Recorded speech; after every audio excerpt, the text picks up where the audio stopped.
वालवड येथील दलित वस्तीच्या स्मशानभूमीच्या मागणीसाठी वंचित बहुजन आघाडीने आमरण उपोषणाचा इशारा दिला आहे। वंचित बहुजन आघाडीचे राष्ट्रीय नेते अॅडव्होकेट बाळासाहेब आंबेडकर यांच्या नेतृत्वाखाली हे निवेदन तहसीलदार बार्शी आणि गटविकास अधिकारी पंचायत समिती बार्शी यांना देण्यात आले। वालवड गावातील दलित समाजासाठी स्वतंत्र स्मशानभूमीची सुविधा नाही।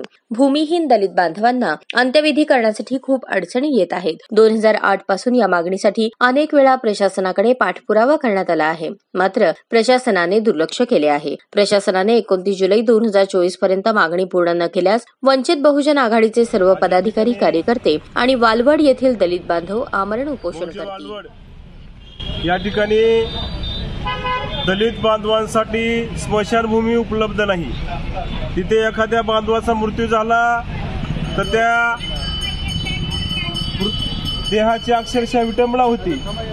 बरेचदा आपण पाहिले की बऱ्याच गावामध्ये दलित बांधवांसाठी स्मशानभूमी नाही।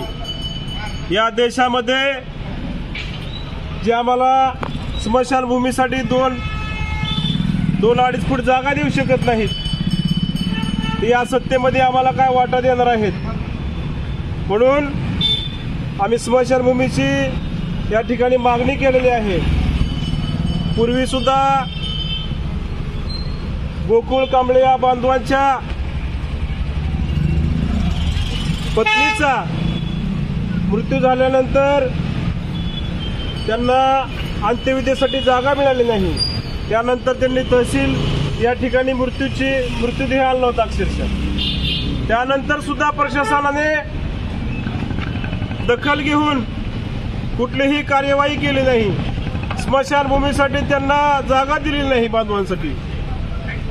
गेले 2-3 वर्ष झाले हे बांधव पाठपुरावा करत आहेत, परंतु हे सरकार असेल, प्रशासन असेल किंवा गावातले गावकारभारी करणारे जातीवादी जो कोणी असतील त्यांना माझा इशारा आहे, 29 जुलैपर्यंत जर तुम्ही या ठिकाणी स्मशानभूमीची योग्य प्रकारे जर तुम्ही दखल घेऊन स्मशानभूमी अस्तित्वात आणली नाही तर बार्शी तालुक्यासह जिल्ह्यातले वंचित बहुजन आघाडीचे पदाधिकारी बार्शी तहसील कार्यालयासमोर उपोषण आणि धरणे आंदोलनाला बसणार आहेत। त्यानंतर जे काय होईल त्याला फक्त आणि फक्त प्रशासन जबाबदार असेल।